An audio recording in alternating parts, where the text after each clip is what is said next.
భద్రాద్రి నుంచి వేంచేసింది సీతారాముల వారి కళ్యాణ పత్రిక.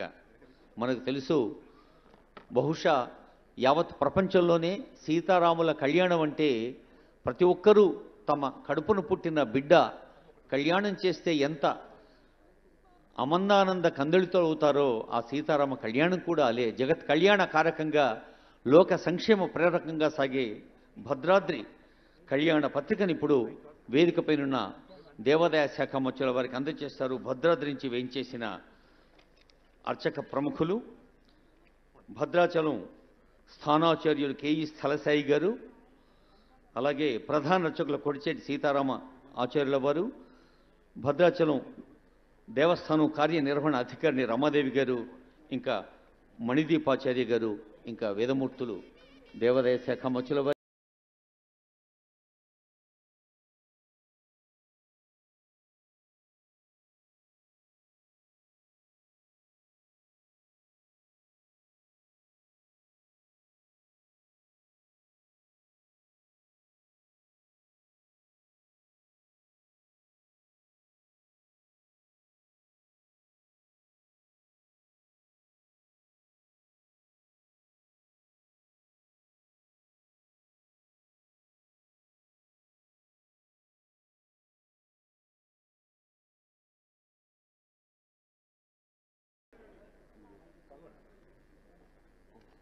ఇప్పుడు శృంగేరి శారదాపీఠం నుంచి వేంచేసిన వేదమూర్తులు అమాత్యుల వారికి ప్రసాదాలు అందజేస్తారు.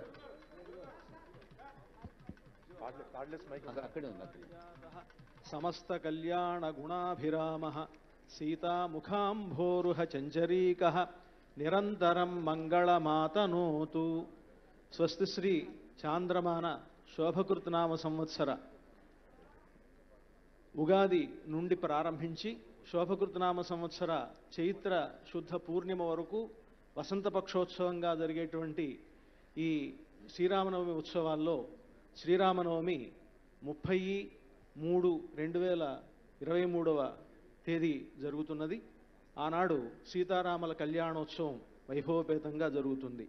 అదేవిధంగా ఈ సంవత్సరం పుష్కర సామ్రాజ్య పట్టాభిషేకోత్సవాల సందర్భంగా 31వ తేదీ మార్చి నాడు సామ్రాజ్య పట్టాభిషేకోత్సవం వైభవపేతంగా నిర్వహింపబడుతుంది. అంతేకాక ఈ సంవత్సరం ద్వాదశకుండాత్మక రామాయణ మహాక్రతువు కార్యక్రమం విశేషంగా నిర్వహింపబడుతున్నది. ఈ కార్యక్రమాలకి అమాత్యులందరూ ఇచ్చేసి సీతారాముల యొక్క పరిపూర్ణమైనటువంటి అనుగ్రహానికి పాత్రులు కావాల్సిందిగా అందరినీ ఆహ్వానిస్తూ ఉన్నాం. జై శ్రీరామ్. ఆదర్శ గుణాభిరాముడు శ్రీరాముడు స్మితపూర్వ భాషి, ఎదురుగా కనిపించిన వ్యక్తి తనను పలకరించుకున్న చిరునవ్వుతో పలకరించే ఒక అద్భుతమైన ఐడియల్ క్వాలిటీని, ఆదర్శ గుణాన్ని సొంతం చేసుకొని ఒక సోదరుడిగా, ఒక పతిగా, ఒక పాలకుడిగా, ఒక స్నేహితుడిగా, వ్యక్తిత్వ పరిపూర్ణ నిర్మాణానికి నిర్వచనంగా ఉన్న ఆ శ్రీరామచంద్ర వారి కళ్యాణం అనంతరం అదిగో శృంగేరి పండితులు శృంగేరి ప్రసాదాన్ని అందజేశారు. ఇప్పుడు ప్రవచన నిధి శృంగేరి శారదాపీఠ ఆస్థాన పండితులు బ్రహ్మశ్రీ బాచంపల్లి సంతోష్ కుమార్ శాస్త్రి గారిచే ఉగాది పంచాంగ పఠనం. మనమంతా ఆ పంచాంగాన్ని విని శోభకృత్ నామ సంవత్సరం అర్థవంతంగా మలిచేందుకు దీపస్తంభంలాగా ఈ ప్రతి అంశం మనకి దారి చూపుతుందని ఆశిస్తూ అదిగో అమాత్యుల వారు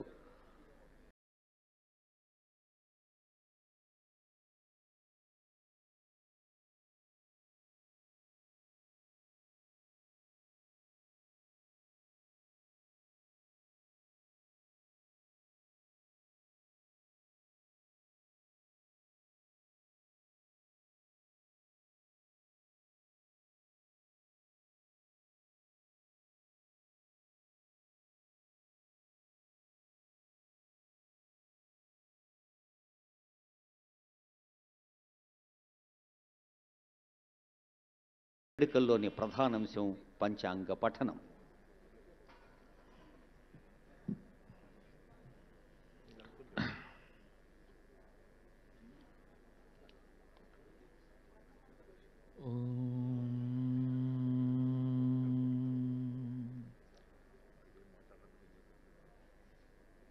श्रीमहागणाधिपतये नमः। श्रीमात्रे नमः। श्रीपादश्रीवल्लभ श्रीगुरुदत्तात्रेय सद्गुरुपरब्रह्मणे नमः।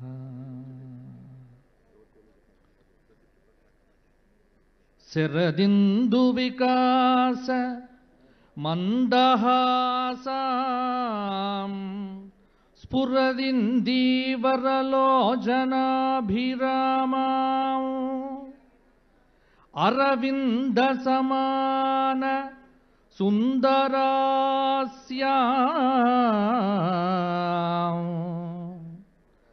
अरविन्दासन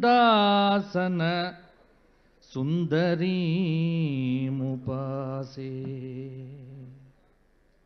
भूषणविकास श्री धर्मपुरनिवास दुष्टसंहार नरसिंह दुरितदूर।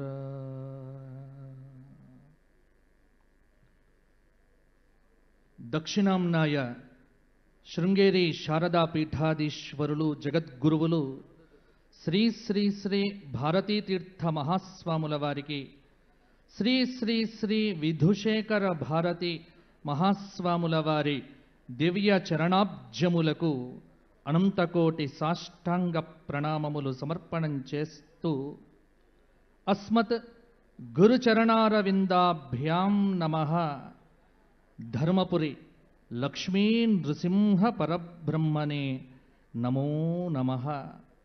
ముందుగా ఈ వేదిక మీద కూర్చొని ఈ విధంగా పంచాంగ పఠనం చేయటానికి కావలసిన శక్తిని ప్రసాదించిన అస్మత్ గురువరేణ్యులు పౌరాణిక సార్వభౌములు బ్రహ్మశ్రీ మల్లాది చంద్రశేఖర శాస్త్రి గారి దివ్య చరణములను మనసారా స్మరించుకుంటూ పంచాంగ పఠనంలో మనం అడుగు పెడదాం.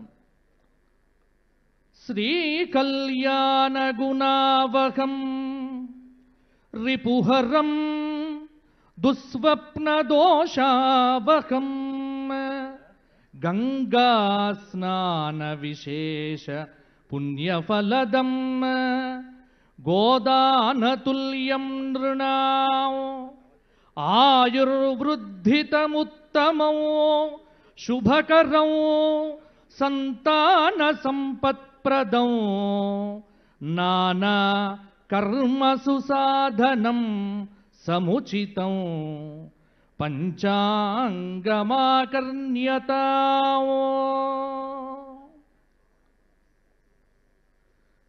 4,32,000 సంవత్సరాత్మకమైన కలియుగంలో 1,08,000 సంవత్సర ప్రమాణం కలిగినటువంటి ప్రథమ పాదంలో 7వదైనటువంటి వైవస్వత మన్వంతరం 17,28,000 సంవత్సరాల కృతయుగం గడిచిపోగా 12,96,000 సంవత్సరాల త్రేతాయుగం గడిచిపోగా 8,64,000 సంవత్సరాల ద్వాపరయుగం గడిచిపోగా 4,32,000 సంవత్సరాత్మకమైనటువంటి ఈ కలియుగ ప్రథమ పాదంలో ప్రభవాది 60 సంవత్సరములలో 37వ సంవత్సరంగా కలియుగం ప్రారంభమైనప్పటి నుండి 5,124వ సంవత్సరంగా ఈరోజు మన ముందరికి వచ్చినటువంటి మహిమాన్విత దివ్య అద్భుత సంవత్సరం శోభకృత్ నామ సంవత్సరం. దీని పేరు 2 రకములుగా ఉచ్చరించవచ్చు. శోభన నామ సంవత్సరం, శోభకృత్ నామ సంవత్సరం అన్నారు. శ్రావణ మాసం అధికంగా కలిగినటువంటి ఈ సంవత్సరం 13 మాసములతో 384 రోజులతో పరమ పవిత్రంగా సహౌజసుడు అనేటువంటి దివ్య తేజోమయ అగ్నిస్వరూప అధిదేవతగా మన ముందుకు వచ్చినటువంటి ఈ సంవత్సరం చాలా శుభాలనే శోభనే మన ముందుకు తీసుకొని వస్తోంది. అందుకే దీని ధ్యాన శ్లోకాన్ని మన శాస్త్ర ప్రకారంగా కనుక చూడగా, శోభనే వత్సరే సర్వ సస్యానాం అతివృద్ధయః నృపానాం స్నేహమన్యోన్యం ప్రజానాంచ పరస్పరం శోభకృత్ వత్సరే ధాత్రి ప్రజానాం రోగశోకద తథాపి సుఖినో లోకాః బహుసస్యార్ఘ వృష్టిభిః అన్యః సువృష్టిః ధాన్య సంబంధ నిత్యం తు నవనాధికం బాలోపద్రవశోభాశ్చ నిత్యం శోభకృదాక్వయే. కృత సంవత్సరం పేరు శుభకృత్, ఈ సంవత్సరం పేరు శోభకృత్. చాలా నిఘంటువులను పరిశీలనగా చూస్తే మనకు శోభను కలిగింపచేసేది, ఆనందాన్ని వృద్ధి పొందింపచేసేది, అతి సంతోషాన్ని కలిగింపచేసేది, అలాగే ఈ సర్వ సంపదలు సమృద్ధిగా మనకు అందజేసి రాజులు ప్రజలు పరస్పరం స్నేహ సంబంధంగా ప్రజాభీష్టమైనటువంటి పరిపాలనతో చక్కగా ఈ సంవత్సరం సకల శ్రేయస్సులను శుభాలను ఆనందమయంగా మన ముందుకు అందించే పండుగయే ఈ శోభకృతనామ సంవత్సరం అని శాస్త్రం చెప్పడం చాలా ఆనందదాయకం, చాలా ముదావహం. ఈ సంవత్సరం 9 మంది నవనాయకులను పరిశీలనగా చూడగా బుధవారం నాడు వచ్చింది పండుగ. బుధుడు రాజయ్యాడు, మంత్రి శుక్రుడయ్యాడు, సేనాధిపతి శుక్రుడయ్యాడు, పూర్వసస్యాధిపతి చంద్రుడయ్యాడు, అపర సస్యాధిపతి శనైశ్చరుడయ్యాడు, అర్ఘాధిపతి గురువు, మేఘాధిపతి శుక్రుడు, రసాధిపతి బుధుడు, నీరసాధిపతి చంద్రుడు, పురోహితుడు చంద్రుడు, పశుపాలకుడు బలరాముడు. ఇక్కడ విశేషం ఏంటంటే 32 మంది ఉపనాయకుల్లో దాదాపుగా 23 మంది శుభగ్రహములకు శుభగ్రహ ఆధిపత్యం అనేటువంటిది రావటం ఈ సంవత్సరం చాలా విశేషము అని పంచాంగం చెబుతోంది. వర్షలగ్న ప్రకారంగా లగ్న చతుర్థ కేంద్రంలో అనగా కుంభంలో శనైశ్చరుడు, పంచమస్థానమైనటువంటి మీనంలో రవిచంద్ర బుధ గురువులు, షష్టమైనటువంటి మేషంలో శుక్రుడు, రాహువు సప్తమంలో, కుజుడు వ్యయస్థానమైనటువంటి తులలో, కేతువు జగల్లగ్నం ప్రకారంగా లగ్న ద్వితీయంలో కేతువు, పంచమ స్థానంలో చంద్రుడు, షష్ఠస్థానంలో శని, సప్తమ కేంద్రంలో గురువు, అష్టమంలో శని రవి బుధ రాహువులు, నవమ స్థానమున శుక్రుడు. ఇటువంటి గ్రహ ఆధిపత్యము చేత ఈ సంవత్సర ఫలితాంశాలను గణనం చేయడం జరిగింది. చాలా విశేషం ఏంటంటే ప్రపంచవ్యాప్తంగా దేశాల మధ్య మైత్రీ భావన పెరుగుతుంది, శత్రుత్వ భావన తగ్గింపచేసే సంవత్సరం శోభకృతనామ సంవత్సరం. భారతదేశ ఆర్థిక వ్యవస్థ బలపడేటువంటి సూచన కనిపిస్తూ ఉన్నది. భారతీయ సనాతన ధర్మంపై ప్రపంచ దేశాలకు గౌరవం పెరిగేటువంటి మహిమాన్విత సంవత్సరం. అయితే ఇక్కడ 9 మంది నాయకుల్లో రాజు ఇక్కడ మనకు బుధుడయ్యాడు కాబట్టి మనకు స్పష్టంగా కొంత విశేషాలు గనక చూసుకున్నట్లయితే ఈ నవనాయకుల యొక్క ప్రకారంగా చక్కగా యస్యాబ్ధే బుధే అబ్ధత్వనాతే పరంచ సస్యం శ్రేష్టంచ వృద్ధిర్ లిపిలేఖకానాం ప్రభూతవాయుర్భువి మధ్య వృష్టి గదాహత ప్రోద్ధత రాజకోపః అని బుధుడి యొక్క ఫలితాన్ని చెప్పడం జరిగింది. బుధుడు పండితుడయ్యాడు. పండితుడైనటువంటి వాడు రాజు కావటం అనేటువంటిది ఈ సంవత్సరానికి కలిసి వచ్చిన అంశం. కాబట్టే పరిశోధకులకు, విద్యారంగ నిపుణులకు, గణిత శాస్త్ర విశేష పరిశోధన చేసినటువంటి వారికి, లేఖకులకు, దర్శకులకు, సాంస్కృతిక రంగంలో ఉన్నటువంటి చక్కటి కవులకు, కళాకారులకు, పండితులకు ఈ సంవత్సరం గౌరవం అనేటువంటిది వృద్ధి పొందేటువంటి సంవత్సరంగా చెప్పడం జరిగింది. అలాగే కొంత అద్భుతమైనటువంటి వృష్టి ఉంటుంది. ఇంకొక విశేషం ఏంటంటే నర్తనశాలలు, వినోదశాలలు అని మనకు శాస్త్రం చెప్పింది. ఇవాళటి భాషలో మనం చూస్తే నర్తనశాల అంటే పబ్బులు, అలాగే వినోదశాలలు అంటే ఇవి. అలాగే వీటి యందు ప్రజలకు చాలా ఆసక్తి పెరుగుతుంది. విందు వినోదాది కార్యక్రమంలో తెలంగాణ భాష ప్రకారంగా చెప్పుకుంటే ఈ సంవత్సరం ధావతులు విపరీతంగా పెరిగేటువంటి అవకాశం కూడా లేకపోలేదు. అలాగే మంత్రి శుక్రుడయ్యాడు. ఉన్నప్పటికీ కూడా ధాన్యాదులకు సరసమైనటువంటి ధరలు. ఇక ఈ సంవత్సరం సేనాధిపతి శుక్రుడయ్యాడు. సువృష్టిరత్యంత సమృద్ధ సస్యం సుభిక్షమర్ఘో బహుళోధరిత్రం నరాస్త్రియా కామరత ప్రమత్తాః సైన్యాధిపత్యే ఖలు భార్గవస్య. సేనాధిపతి శుక్రుడు కావటం చేత బ్రహ్మాండమైనటువంటి పంటలు పండబోతున్నాయి. ఈ సంవత్సరం చాలా విశేషము అన్నారు. ధాన్యాదులకు న్యాయమైనటువంటి ధరలు చక్కగా వస్తాయి. వస్త్రాలు, దూది, నూలు, అలాగే వెండి, బంగారము, నూనె మొదలైనటువంటి వాటికి ధరలు పెరుగుతాయి. ఇంకా శుక్రుడు ఇక్కడ సేనాధిపతి అయ్యాడు కాబట్టి ఒక విశేషం కూడా మనకు కనిపించేది ఏమిటి అంటే స్త్రీల ఆధిపత్యం పెరుగుతుంది. అన్ని రంగాల్లో స్త్రీలకు ఈ సంవత్సరం విజయ పరంపరలనేటువంటివి వృద్ధి పొందబోతున్నాయి. ఈ సంవత్సరం అత్యున్నతమైనటువంటి స్థానముల యందు తమ ఆధిపత్యాన్ని ప్రదర్శించబోతున్నారు స్త్రీలు. అటు పోలీసు వ్యవస్థలో, ఇటు న్యాయ వ్యవస్థలో, ఇటు రక్షణ వ్యవస్థలో, ఇటు మంత్రిత్వ శాఖల్లో చాలా చోట్ల చాలా మంది అనుకుంటున్నారు స్త్రీలకు ఆధిపత్యం తగ్గింది అని. పురుషుడు ఎక్కడ ఉన్నా స్త్రీదే ఆధిపత్యము. స్త్రీలు చెప్పినట్టుగా పురుషులు నడుచుకునేటువంటి సంవత్సరంగా ఈ సంవత్సరం మన ముందుకు రాబోతోంది. అందులో ఎతికించిది సందేహం అనేటువంటిది లేదు. అలాగే లగ్నాధిపతి అయినటువంటి కుజుడు అష్టమంలో ఉన్నందువల్ల కొంత భయాందోళనలు తప్పకుండా ఉంటాయి. అవకాశం కూడా ఉంది. అయితే లగ్నంపై గురుదృష్టి అనేటువంటిది కొంత అనుకూలించేటువంటి అంశం. భాగ్యస్థానం పైన గురుదృష్టి వల్ల విద్య, వైజ్ఞానికంగా నూతన పరిశోధనలు ఈ సంవత్సరం జరగబోతున్నాయి.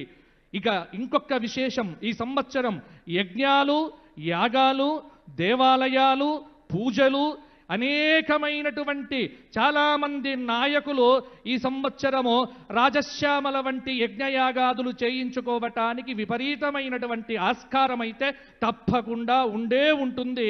ఎందుకంటే బుధుడు ఇక్కడ రాజయ్యాడు కాబట్టి. ఈ సంవత్సరం మరొక్క విశేషం ఏంటంటే 21 మంది ఉపనాయకులలో 16 మందికి శుభత్వం. అలాగే మొత్తం మీద 22 గ్రహాలు చాలా బాగా అనుకూలంగా ఉండటం అనేటువంటిది. అయితే చిన్న అంశం ఏంటంటే ఇక్కడ అందరూ కూడా ఎవరికి వారు ఎదుటి వారి మీద ఆధిపత్యం ప్రదర్శించాలనేటువంటి ధోరణి ఈ సంవత్సరం ప్రతి రంగంలో కనిపిస్తుంది. ఒక్క రంగం అని కాదు, ఎవరికి వారే మేము గొప్పవారం అనేటువంటి భావనలో ఉంటారు. రాజు బుధుడు సౌమ్యగ్రహం కావటం చేత, సేనాధిపతి గురువు కావడం చేత సమాజంలో అతివాద తీవ్రవాద ధోరణులు కూడా పెరిగేటువంటి సూచనలు కనబడుతూ ఉన్నాయి. లగ్నరాజ్యాధిపతి అయినటువంటి బుధుడు భాగ్యమందు చక్కగా స్థితిని పొంది భాగ్యరాజ్యాధిపతి పరివర్తన యోగంలో ఉండి దిగ్బలం పొందినటువంటి శని వీక్షణం పొందటం చేత తెలంగాణ ప్రభుత్వము రాష్ట్రానికి సుస్థిరమైనటువంటి పరిపాలనను ఈ సంవత్సరం అందించగలుగుతోంది. కాబట్టి ఇక్కడ ఈ సంవత్సరం తెలంగాణలో ప్రభుత్వ విషయంలో, పరిపాలన విషయంలో ఎటువంటి సందేహాదులు అక్కరలేదు. లగ్నం అధియోగం పొందటం చేత ప్రభుత్వం అనేటువంటిది సుస్థిరంగా ఉండి నిత్యం ప్రజా ప్రయోజనముల కోసం చాలా రకాలైనటువంటి కార్యక్రమాల రూపకల్పన ప్రభుత్వ రంగ నిపుణులు ఈ సంవత్సరం తప్పకుండా తయారు చేస్తారు.